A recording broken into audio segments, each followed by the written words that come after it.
Vamos falar de aspectos relevantes em seguro condominial. O Tiago Lindoso, que é um dos palestrantes, ficou doente, infelizmente não pôde vir. E aí sobrou, infelizmente, para vocês, sobrou Carol e sobrou Ricardo, a da Chavala Advogados. É o que tem para hoje, então, brincadeira, por favor, recebam eles aqui. Vamos lá. Bom dia, gente. Colocar a gente no palco, complicado, que a gente fala pra caramba. Ainda mais vir depois de uma palestra do Egito, complicadíssimo, muita responsa. Mas fé em Deus e nas crianças. Vamos lá. Bom, eu sou Caroline Alves. Ali é meu colega, Ricardo Duboc. Fazemos parte da Chavala Advogados, do corpo jurídico. Infelizmente, nosso companheiro Tiago não pôde estar presente, ele está doente. Preparamos um material muito legal, com muito carinho para vocês, sobre um tema muito, muito relevante, que é o seguro condominial. É um tema pouco explorado, é um tema da mais alta relevância. O artigo 1348 do Código Civil coloca como atribuição do síndico fazer o seguro condominial, contratar esse tipo de serviço. Vamos esmiuçar o assunto, rever os conceitos. Vamos sair daqui combinado com relação a seguro condominial. Só fazer uma partezinho, eu quero também agradecer a Oceano Seguros e a Porto Seguro, que eles forneceram muito material e muita informação para a gente preparar essa palestra para vocês, para a gente falar o que a gente conseguir de melhor trazer e apresentar para vocês. Então, assim, o agradecimento não é jabá, é um agradecimento real mesmo que a gente está fazendo pelo apoio que eles deram para a gente fazer essa palestra. Começando, pessoal, a gente fez aqui um índice dos tópicos que nós vamos explorar. Vamos ver a definição, o glossário, limites, contratação, prova, rescisão, suspensão, subrogação, prescrição. Vamos falar do seguro condominial obrigatório, o seguro facultativo e, por último, finalizando essa exposição, 2 estudos de caso.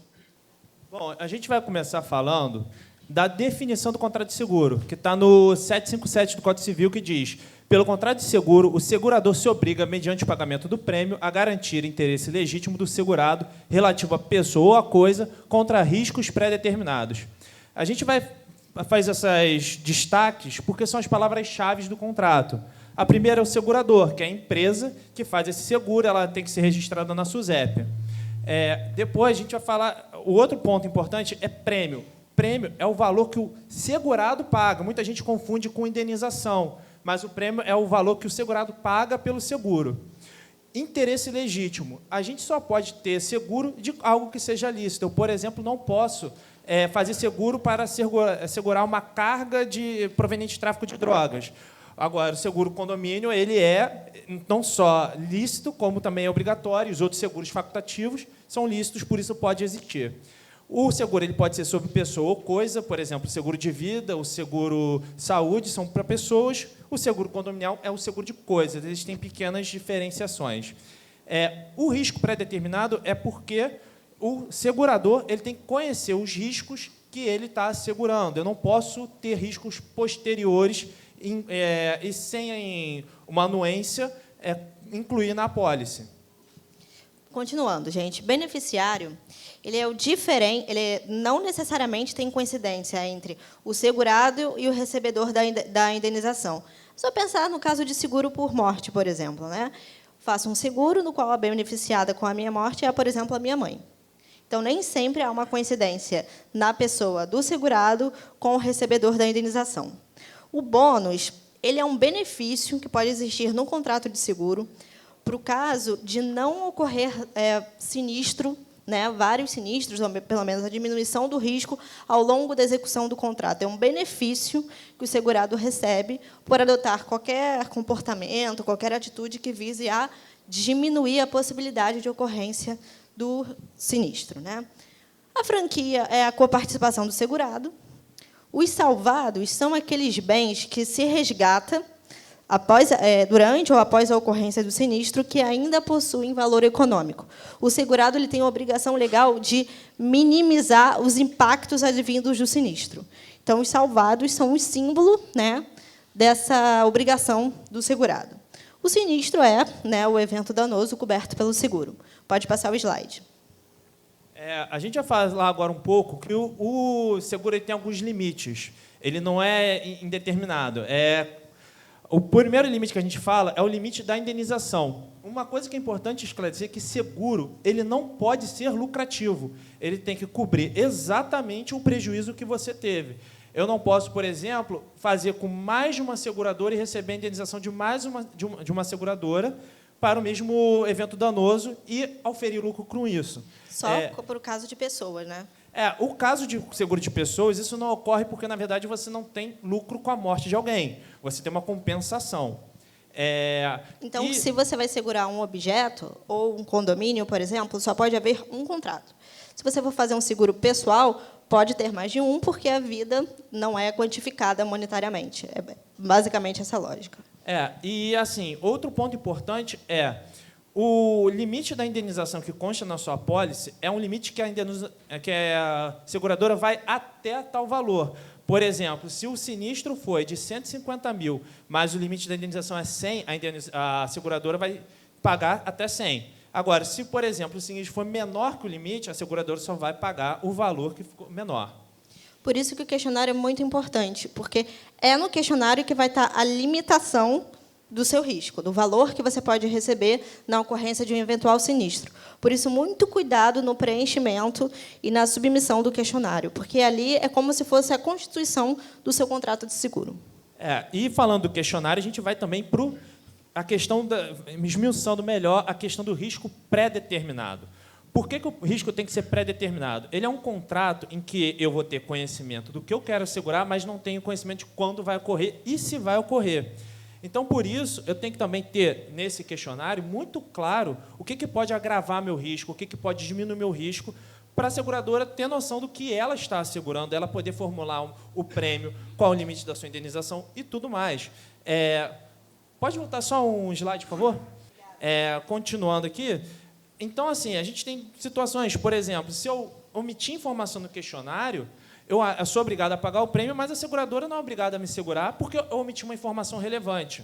Da mesma forma, se, por exemplo, num caso de um seguro de carga, se a seguradora, o risco ele é tão importante, nesse caso, por exemplo, também, se a seguradora assegurou um risco que não existe, ela tem que devolver em dobro o meu prêmio. Por exemplo, num transporte de carga, que ela saiba que a carga já foi entregue. São situações, então, por isso que o risco é tão importante. O risco ele pode até... No momento, se eu aumentar meu risco, eu tenho que informar a seguradora desse aumento ou diminuição do meu risco, justamente por ser um risco pré-determinado na apólice. Se a gente for procurar a definição do contrato de seguro na doutrina, a gente vai ver que ele é um contrato aleatório. Ele é aleatório porque a ocorrência do evento danoso é aleatória. Pode acontecer, pode não acontecer. Só que a característica da aleatoriedade é só com relação a isso. Tudo mais tem que estar pré-determinado no contrato, porque o coração do contrato do seguro, como o doutor Ricardo falou, é justamente o risco. E o risco tem que estar bem estabelecido para todas as partes. Se o risco aumenta, as partes têm o dever de informar. Se o risco diminui, as partes têm o dever de informar. E como o doutor Ricardo falou, sendo o risco o coração do contrato de seguro, se não tem risco, não tem necessidade do contrato. Pode passar o slide, por favor. Como é que eu provo que eu fiz um contrato de seguro? Através da exibição do bilhete ou da apólice, artigo 760 do Código Civil. Bom, o pagamento do prêmio é o que atesta, né, é o marco inicial do contrato de seguro, ainda que eu não consiga exibir no momento a apólice ou o bilhete. Por quê? Porque pode demorar a sair esses instrumentos, então eu antecipo o nascimento daquela relação jurídica. A relação jurídica ela nasce a partir do pagamento do prêmio, porque a apólice ou o bilhete podem, né, sair com atraso, sair depois. Então, o marco inicial é o pagamento do prêmio. Eu tenho duas formas, dois tipos de contratação. O bilhete do seguro e a apólice. O bilhete ele é para riscos uniformes, pré-determinados. Por exemplo, eu e Ricardo, nós moramos no mesmo bairro, lá no Rio. Nós dois temos celular. Muito provavelmente, o contrato de seguro do nosso celular é semelhante, que sai igual, porque os riscos de alguém furtar, de alguém nos roubar, é mais ou menos o mesmo, embora ele seja muito mais forte do que eu, né, gente? É muito, né? Olha para mim, gente, sou pequenininha. É muito mais fácil alguém me assaltar do que assaltar ele. mas, ainda assim, se consideram que é um risco mais ou menos semelhante. Com condomínio, isso não acontece. Condomínio é um ente mais complexo. Nós dois moramos no mesmo bairro e, certamente, a apólice de seguro do meu condomínio para o condomínio dele não tem absolutamente nada de semelhante, porque cada condomínio é um universo em si. Vai localização, vai tamanho, número de funcionários, tem piscina, etc., etc. Outros fatores entram em jogo. Ah, eu sei que contrataram um seguro. Não estou achando a apólice nem o bilhete. O que eu faço? Tem a SUSEP, que é a superintendência, né, do seguro privado, vocês devem conhecer. É uma autarquia. Ela, por exemplo, fiscaliza os seguros que são ofertados no mercado, ela oferece curso para corretores, e ela tem uma função desconhecida, mas muito útil. Se você precisar pesquisar sobre a existência de uma apólice ou de um bilhete de seguro, você pode levar um ofício à SUSEP e ela te dá essa informação. Isso, para fins processuais, por exemplo, é muito relevante. No escritório, por exemplo, nós temos uma ação de interdição, na qual a interditanda conta: olha, o meu finado marido me deixou um seguro de vida, mas ela não sabia onde era, como era. A solução que a gente teve? Ofício para a SUSEP. E aí, sim, nós conseguimos atestar que essa informação que ela trouxe para a gente, de fato, era verdadeira. A gente pode dizer que a SUSEP ela mantém um certo banco de dados que permite ela acessar outros bancos de dados. Ela mantém dados, por exemplo, quais são os tipos de seguros ofertados no Brasil e quais seguradoras trabalham com aqueles seguros. Então, ela consegue buscar essa informação muito mais fácil que a gente. A gente teria que ir de seguradora em seguradora. Ela faz isso tudo de uma vez, de forma muito mais rápida e muito mais simples. Ela centraliza os dados, né? Então, é muito mais fácil você perguntar para a centralizadora de dados do que ir de seguradora em seguradora. Pode passar o slide, por favor. Agora, a gente vai falar também quando que ocorre a rescisão e suspensão do contrato de seguro. O contrato de seguro ele tem uma vigência e, ao término dessa vigência, você tem que renovar o seguro.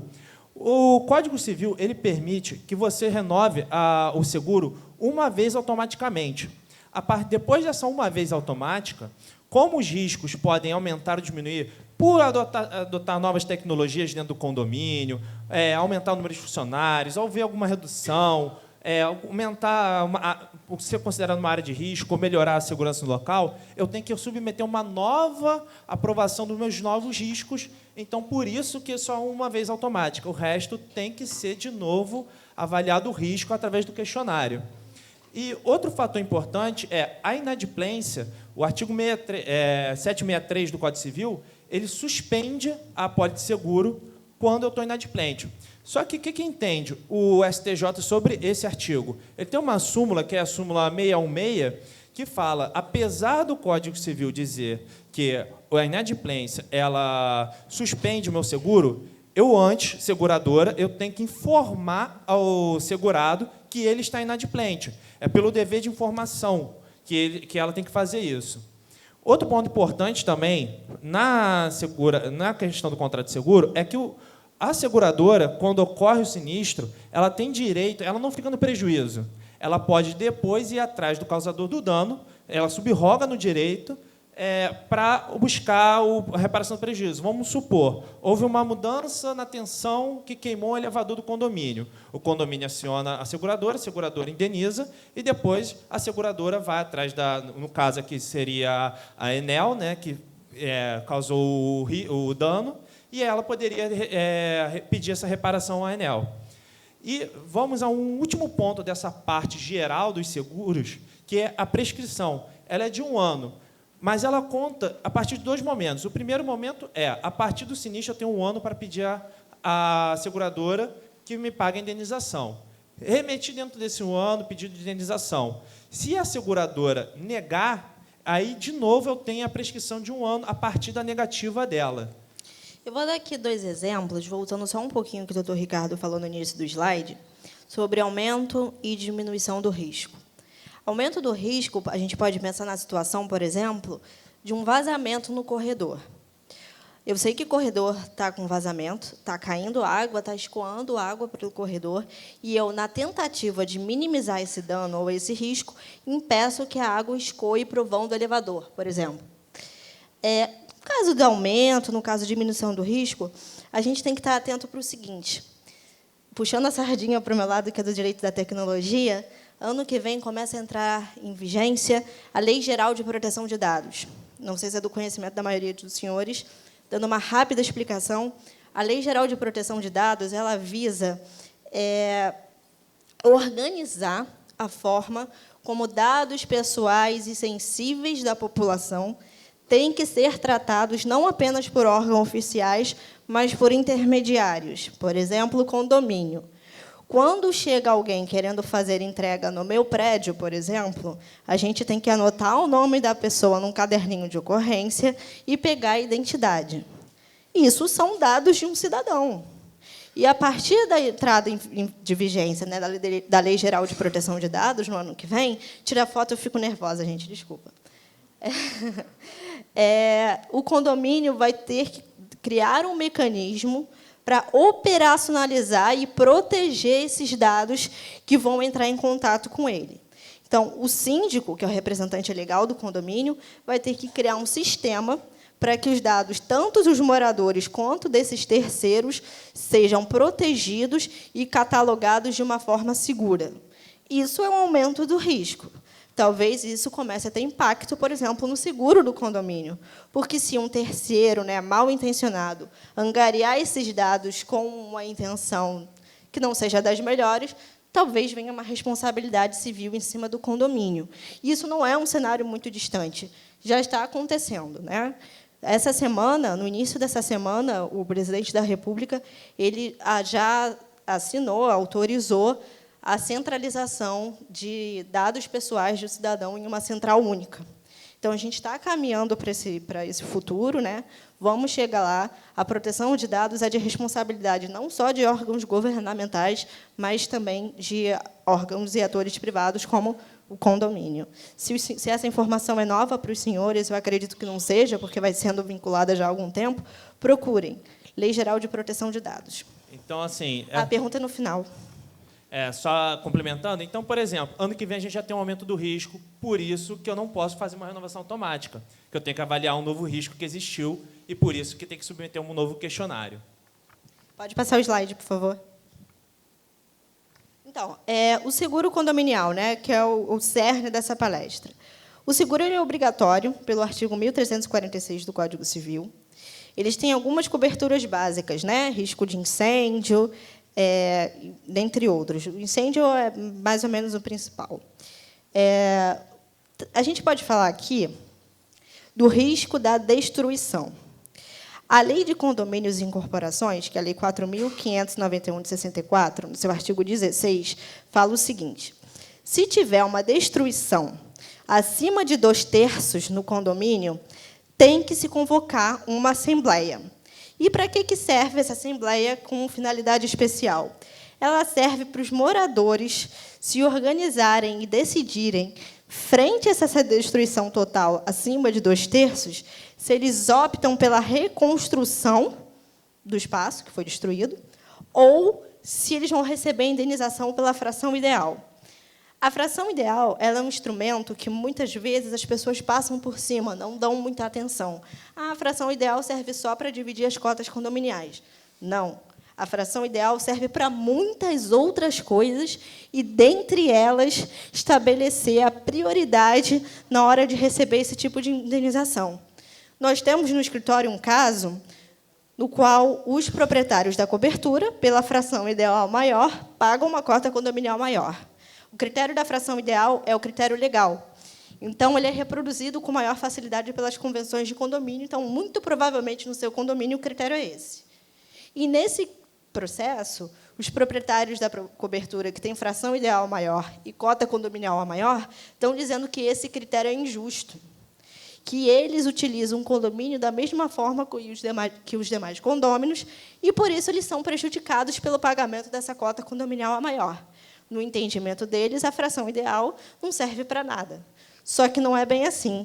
A fração ideal é o principal critério legal atualmente, para o recebimento da indenização no caso de seguro. Então, temos que ficar atentos, porque outras ações desse tipo estão pipocando, principalmente aqui no estado do Rio de Janeiro. A matéria não está decidida pelo Superior Tribunal de Justiça, então chama atenção para esse fator. Se a destruição for até 2/3, a opção do legislador é pela reconstrução parcial, sem necessidade de convocação de assembleia. Aí entra aqui de novo aquela questão. Eu tenho que reconstruir 2/3 do condomínio, até 2/3.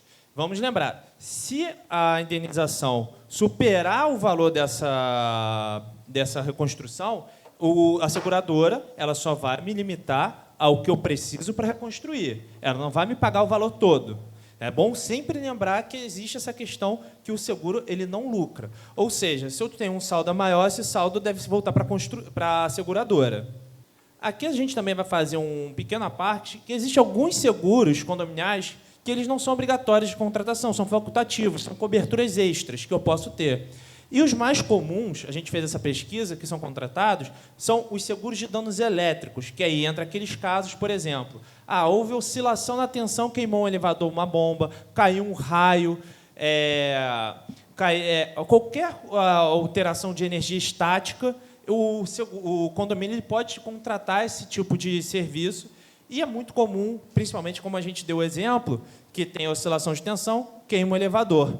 É uma coisa que acontece com certa frequência. Então, algo que diminui ou aumenta o risco é, por exemplo, a existência de para-raio no condomínio, dano elétrico. Isso. Outra questão também importante é furtos de bens do condomínio. Por que é bom esclarecer essa parte do furto de bem? Acontece, as pessoas furtam questões do condomínio, mas aqui a gente tem que destacar que é do condomínio, por quê? O celular de um condômino furtado não está coberto.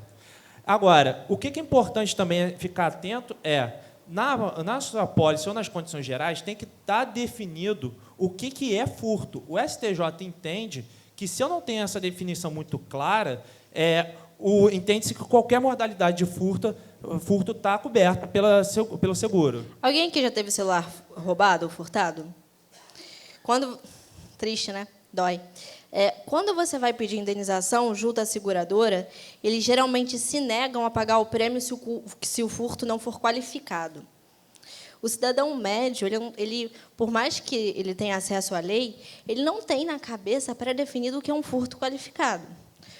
A qualificadora é uma situação que aumenta a pena base, é uma situação mais grave. Um furto qualificado, por exemplo, ele é cometido com ardil, que ele se utiliza de uma vítima para conseguir algum proveito, que ele rompe um invólucro, por exemplo. Então, se na apólice ou em qualquer outro lugar do contrato de seguro tiver uma figura do direito penal, do direito civil, tem que estar muito esclarecida para o contratante. Se tiver a figura do furto, tem que estar explicando em linguagem cotidiana, simples, de fácil entendimento, o que é o furto.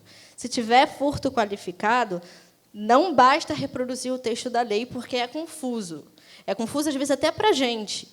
Então, se tiver essa figura do furto, do roubo, do estelionato, seja lá qual for, tem que estar muito, muito, muito claro na apólice, no bilhete, nas condições gerais, seja onde for. De fato, até o STJ não se entende sobre algumas espécies de furto qualificado. Então, assim, como é que eu vou exigir do síndico, que muitas vezes não é formado em direito, entender essas nuances de furto qualificado? Então, isso é muito importante entender na apólice. Outra questão também, um seguro que é muito contratado e também é muito importante se conhecer, é o seguro de responsabilidade civil do condomínio e do síndico. O responsável civil do condomínio é aqueles prejuízos que o condomínio, ou por uma queda de fachada, ou algum funcionário do condomínio, causa algum dano a alguém. E o do síndico é o síndico, no ato de gestão, causou algum dano. Não é, por exemplo, um vazamento na unidade do síndico. Ali ele está na qualidade de condômino, não de síndico. E aqui o que a gente também destaca de importante é a questão do dano moral. De novo, é aquela questão, eu tenho que estar muito claro sobre o que está coberto. Se eu não deixo claro que minha apólice de responsabilidade civil não cobre o dano moral, o STJ entende que ela deve cobrir sim. Por quê? Dano moral é uma espécie de responsabilidade civil. Então, por isso, tem que estar muito claro que, quando eu contrato responsabilidade civil do condomínio, eu estou só falando do condomínio. Quando eu estou falando responsabilidade civil do síndico, eu estou falando de atos de gestão do síndico. E se eu vou cobrir ou não o dano moral ou outras espécies de dano. Por exemplo, outro muito comum é a responsabilidade civil de guarda de veículos de condôminos e visitantes. De novo, eu tenho responsabilidade civil que pode ser atribuída ao condomínio, mas que eu posso ter uma exclusão na minha apólice, dizendo, olha, a minha responsabilidade civil não cobre guarda de veículos, mas eu posso ter mais uma cobertura para esse caso. E aí a gente está falando aquelas questões de um funcionário do condomínio, ou um condomínio tem garagista, bate com um carro, ou algum funcionário do condomínio sem querer arranha a pintura. A gente não está falando, nesse caso, necessariamente, de acidentes causados por outros condôminos. Não é esse o caso, mas sim quando é o condomínio que causa o prejuízo, porque o seguro, a princípio, ele cobre os prejuízos do segurado causados por aqueles agentes do segurado, ou por terceiros que tenham dentro da apólice a sua responsabilidade atribuída à seguradora de cobrir a indenização. Fazendo um adendo, as palavras do doutor Ricardo, o condomínio ele só vai ser responsável por furtos, roubos ou algo nesse sentido de veículos, se assim estiver estipulado expressamente na convenção de condomínio, ou se o condomínio adotar alguma atitude que gere essa expectativa nos moradores. Então, se o condomínio, por exemplo, coloca várias câmeras de segurança na garagem, se coloca um vigilante, se coloca alguém para observar, se tem um carro ali muito valioso, uma Ferrari, algo nesse sentido que demande uma estrutura especial, aí sim o condomínio pode ser responsabilizado por eventual furto, roubo, etc. Isso pode até constar na convenção contrário, mas você pode discutir se esse arcabouço de segurança supre aquela negativa da convenção. Então, assim, também é muito importante ficar atento a isso. E, de novo, todas essas questões de câmeras, controle de acesso, vigia, são coisas que impactam no meu risco, diminuindo o meu risco, porque eu tenho um controle melhor. Então, diminui o meu prêmio do seguro. Pode passar o slide, por favor? Agora, como a gente vai finalizar aqui, com 2 estudos de casos que são muito interessantes. O primeiro, a gente vai comentar uma decisão que teve sobre questão de loja. Loja, a princípio, aquelas lojas que têm acesso à rua, não usam a estrutura do condomínio, a princípio, ela não contribui para as despesas do condomínio. Agora, pode haver na convenção uma disposição dizendo, olha, você não contribui com as despesas ordinárias, mas do seguro sim, porque o seguro você pode aproveitar. Lembrando que, quando eu faço do condomínio, eu faço do condomínio como inteiro. A ruição do condomínio vai ser ele por inteiro e a loja vai junto. Então, por isso, eu posso ter, na minha convenção, uma cláusula que determine que a loja, apesar de não contribuir com mais nada, contribua com o meu seguro. Não é ilícito fazer esse tipo de cláusula condominial. E o segundo caso é um que a gente experimentou lá no escritório, que é basicamente o seguinte: um condomínio ele estipulou na sua convenção como obrigatório que os moradores utilizem o sistema de manobrista no condomínio. Então, nenhum morador pode estacionar o seu carro, enfim, o carro do seu esposo ou esposa. Quem tem que fazer isso é o manobrista contratado pelo condomínio. Numa dessas, o manobrista pegou um carro do morador e bateu com o carro. E o condomínio tentou acionar a seguradora para cobrir aquele evento danoso. A seguradora falou que não cobriria esse evento danoso porque o manobrista contratado pelo condomínio não tinha carteira de motorista. Difícil. Aí lembra aquela questão da interesse legítimo? Tem que ser algo lícito? Eu não posso botar alguém sem CNH para dirigir um carro. Outro caso também que bateu lá no escritório. Condomínio, aqui em Niterói. Algumas ficaram impactadas com o exemplo, eu também fiquei quando chegou para mim. Um condomínio aqui em Niterói tem XYZ apartamentos, nem todos têm direito à vaga na garagem. Tem que ver a escritura para ver qual tem e qual não tem. 2 moradores paravam o carro em vagas que não eram deles desde o início do mundo, desde o início dos tempos. Até que o condomínio resolveu falar, o síndico mudou, e aí a administração falou, olha, vocês não podem, vocês não têm direito, etc., etc. A pessoa ficou com raiva, ficou com ódio no coraçãozinho, bateu no administrador e falou: olha, eu estou vendo aqui na apólice do condomínio que vocês seguram até 100 veículos. Na verdade, tem 102. O condomínio não falou a verdade para você, o condomínio está aumentando o seu risco, isso não está coberto pela apólice. Isso deu um baita problema para o síndico, uma dor de cabeça para a administração.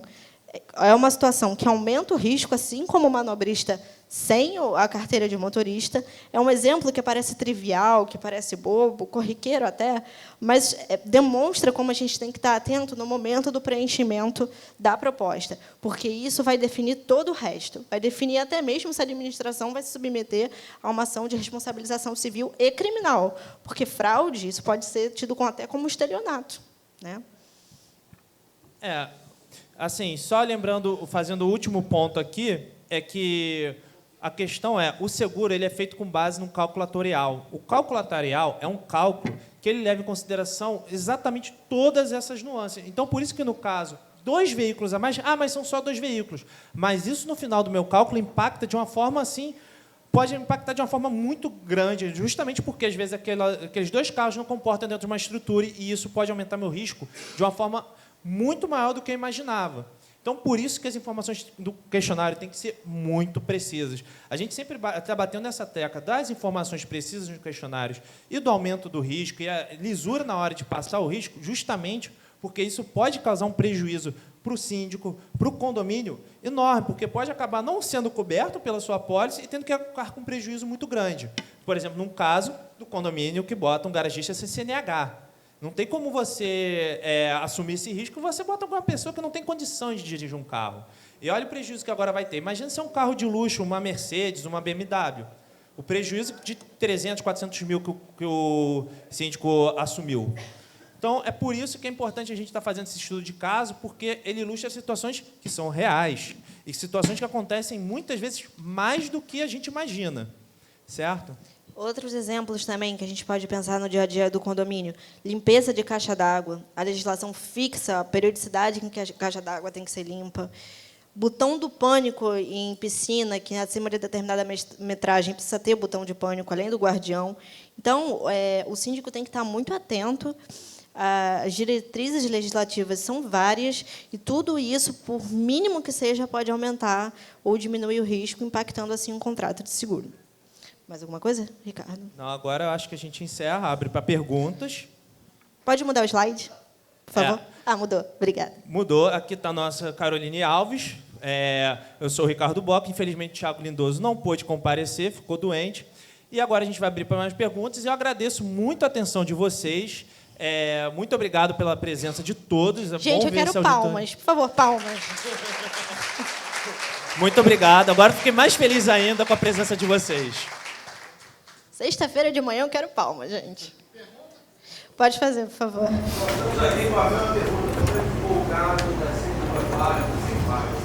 Esse caso é um pouco mais complicado porque tem outras nuances dentro dele. Esse é só um problema, tá? Basicamente, a pessoa que estava estacionando sem poder entrou com uma ação para poder assegurar o direito dela a continuar estacionando a vaga nesse lugar. Isso foi deferido em sede de liminar para o juiz. A gente está a favor do condomínio, tá? Então, o condomínio recebeu essa liminar e, no meio do processo, a gente descobriu que, na verdade, não era nem a proprietária que estacionava ali, era o locatário dela. Então, eu consegui, com a administradora, uma cópia do contrato de locação. Falei, ela está se enriquecendo às custas dos demais condôminos, porque ela sequer tem o direito de parar ali. E o locatário dela está fazendo isso cotidianamente. Então, e aí ela morreu, e aí tem várias outras nuances esse processo. A seguradora acabou que rescindiu o contrato do seguro, e a síndica teve que procurar outra cobertura, outra apólice, porque a seguradora falou, não sei nem que carro é esse, não sei nem que pessoa é essa, vai que é uma BMW. Entendeu? Tem uma pergunta aqui, Carol. Sim? Bom dia a todos, Rafael que está falando. É somente pergunta ou eu posso fazer algum tipo de adendo? Não, é porque eu queria falar sobre o sinistro em si, que você comentou. Uhum. Todo o princípio do sinistro é evento causador, Uhum. né? Então, os síndicos que estão presentes têm que prestar bastante atenção na hora que acontece esse tipo de situação, né? Porque nem sempre o evento causador é delimitado como que a gente acha que é. Né? A vida é dinâmica, né, Rafael? Tive um caso que aconteceu isso, né? Para quem está presente, eu sou corretor, né? Para ajudar também. E o que acontece? Eu tive um caso que aconteceu comigo, onde teve, né, supostamente um incêndio, e a prestadora disse que era um incêndio, e a gente conseguiu comprovar que eram danos elétricos. E a seguradora estava querendo tirar a franquia, né, de incêndio, que era muito maior. Então, tem que prestar atenção nesses pequenos detalhes, né, claro, de evento causador. Tem um outro caso também, na cobertura de RC Guarda de Veículos, que você comentou aí como principal, né, como importante. A cobertura de RC Guarda de Veículos tem duas frentes, que é a ampla e a restrita. A restrita é incêndio e roubo. Até que ponto a convenção diz que o condomínio é responsável pelo carro que está ali? Porque incêndio e roubo, podemos dizer que na cobertura de automóvel ela tem cobertura. Então, até que ponto o condomínio tem essa responsabilidade? E a cobertura ampla, que tem incêndio, roubo e colisão. Só que nessa cobertura você tem uma obrigatoriedade, que é o fato de ter a obrigação de ter esse lance do manobrista. Entendeu? Então, essa cobertura ampla, ela só pode ser contratada mediante a existência do manobrista. A restrita, que acaba ficando para os demais condomínios que não têm manobrista, aí entra nessa obrigatoriedade. É só esse adendo, não era uma pergunta, mas para... Obrigada, Rafael. Tá bom? Só fazer mais um comentário ali que o Rafael colocou, que foi muito bom, muito obrigado. Outra coisa que é importante também lembrar, que no contrato de seguro, a seguradora ela pode fazer algumas exigências para poder assegurar você. Por exemplo, é muito comum em seguro de carro valioso que a seguradora exija que você tenha rastreador de carro para caso de furto. Então, assim, ela pode fazer também algumas exigências. No seguro condominial, por exemplo, se ela faz um seguro de incêndio, ela pode exigir que você tenha algum tipo específico de hidrante, de extintor em tanta quantidade, de tanta forma, até mais do que a legislação exige. Então, porque ela está assumindo um risco, ela quer assegurar que aquele risco seja diminuído de alguma forma. Tá? É muito importante, muito obrigado, você tocou num ponto muito importante mesmo. Bom dia, Caroline. Tudo bem? Eu sei que o foco em si é sobre os seguros de condomínio, mas como você entrou nessa questão da Lei de Proteção de Dados, eu queria entender um pouco mais qual é a responsabilidade do condomínio sobre os dados dos condôminos e tudo mais, e qual a responsabilidade da administradora, de Vamos quem lá. em si é a responsabilidade desses Vamos lá. dados. A Lei Geral de Proteção de Dados, ela é geral. Então, ela não entra especificamente no tipo de responsabilidade nem do condomínio, nem da administradora. Ela basicamente diz o seguinte: quem lida com dados é responsável pela operacionalização, catálogo, tratamento deles, tá? E atribui um outro regime de responsabilidade para órgão público que tem função semelhante ou até mais profunda do que isso, tá? Basicamente, o que ele diz é o seguinte: quem detém esses dados pode ser responsabilizado pelo vazamento ou utilização maligna deles. Ele traz uma figura que é uma espécie de um curador, tá? Depois, se você quiser, entra joga no Google, Lei Geral de Proteção de Dados, artigo por artigo, super bem redigida, super... Tem a figura do curador, eu acredito que você tenha visto, né? É um tema muito novo, ninguém sabe ainda direito os impactos que isso vai ter, mas me parece que em condomínios grandes, por exemplo, aqueles que usam biometria, leitura ótica e tudo, vão ter que começar, junto com as administradoras, a ver alguém especializado na curadoria desse tipo de dado. Porque o síndico, ainda mais se ele não é profissional, ele não sabe fazer isso. E a administradora de condomínio, provavelmente, também não. Então, é um novo ramo de especialização. Tá? O direito digital está na vanguarda e cabe a gente acompanhar. Como a lei só entra em vigência no ano que vem, tem esse tempo aí para síndicos e administradores se adaptarem e procurarem meios de proteger esses dados de alguma forma. Nem que seja, num primeiro passo, por exemplo, digitalizando todos os dados, ou se comprometendo através de uma criptografia, por exemplo, ou de um sistema que só abra com uma senha pessoal, por exemplo. Assim, criptografia nem é uma tecnologia tão de ponta assim. O WhatsApp usa criptografia. Então, assim, é uma alternativa que pode ser explorada pelo síndico. Oi, Caroline, bom dia. Meu nome é Elizabeth, eu fui síndica de um condomínio aqui no Fonseca, com 352 unidades, tá? Onde consta algumas coberturas. E eu queria que você falasse sobre a fração ideal para mim, porque você está no Código Civil, eu tenho conhecimento disso, só que na nossa convenção existe um artigo que a fração ideal é composta das despesas, correto? Do condomínio. O critério de rateio da despesa é a fração ideal. Exatamente. Só que no nosso condomínio existe a nossa convenção dizendo que esse artigo lá, ela é igualitária. Então, é uma briga já há 30 anos, porque está na convenção como igualitária. Que é Alguns isso que é aquele blocos caso que eu falei que adotaram, queria. E eu até fiz uma nova convenção, só que ainda não foi aprovada. Então, eu queria que você falasse, a gente tem que manter a convenção ou o Código Civil? Então, o Código Civil, ele traz uma diretriz, tá? Ele não obriga você a usar a fração ideal, ele só traz esse critério porque é o mais fácil, porque está na certidão de anos reais. Então, é um critério que todo mundo pode visualizar. Pode mudar? Não é obrigatório.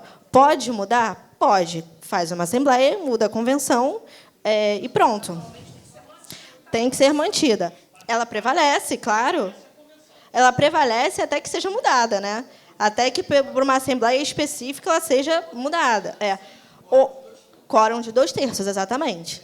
Então, se a sua convenção é desse jeito, até que ela seja alterada, ela prevalece, entendeu? Nesse caso, estão tentando mudar em juízo, o que é muito errado, porque despreza a vontade dos moradores. A Assembleia Geral é o órgão soberano do condomínio. Então, você mudar isso em juízo é uma atitude antidemocrática. Não recomendo, entendeu? Então, o código diz que tem que ter subscrição, né? Basta que seja subscrito, né? Não seria... Pela letra da lei, não precisa das pessoas fisicamente, corporeamente... basta ser subscrito. Muito boa pontuação. Bom dia, quase boa tarde, né? Meu nome é Leandra, eu sou síndica do condomínio, mesmo condomínio que ela foi síndica da Abençoada das vocês partes dois, comuns, né? Toda abençoada aqui. Não, ela foi das partes comuns e eu sou síndica do bloco, porque lá são 5 CNPJs. Você sabe que ser síndica queima karma, né? Advogado também. Pois é. Então, eu sou síndica de um bloco e aconteceu essa situação da fração ideal. Só que foi feita uma assembleia no bloco e a maioria dos moradores não concordaram que fosse mudado isso. Então, no caso, para se ter uma garantia daquela assembleia que foi feita no bloco, então, eu teria que convocar uma assembleia geral. Sim, específica para isso. Sim, com a subscrição de pelo menos 2/3 dos moradores, de todo mundo. 2/3 dos moradores. Dos moradores. No caso mesmo, estando como é que fala? Subscrevendo a alteração da convenção. Legal, obrigada. Tá? Nada, imagina. Novamente, agradeço muito a presença dos senhores. Foi agradável falar com vocês. As dúvidas foram muito pertinentes. Então, a gente encerra por aqui hoje. Muito obrigado a todos.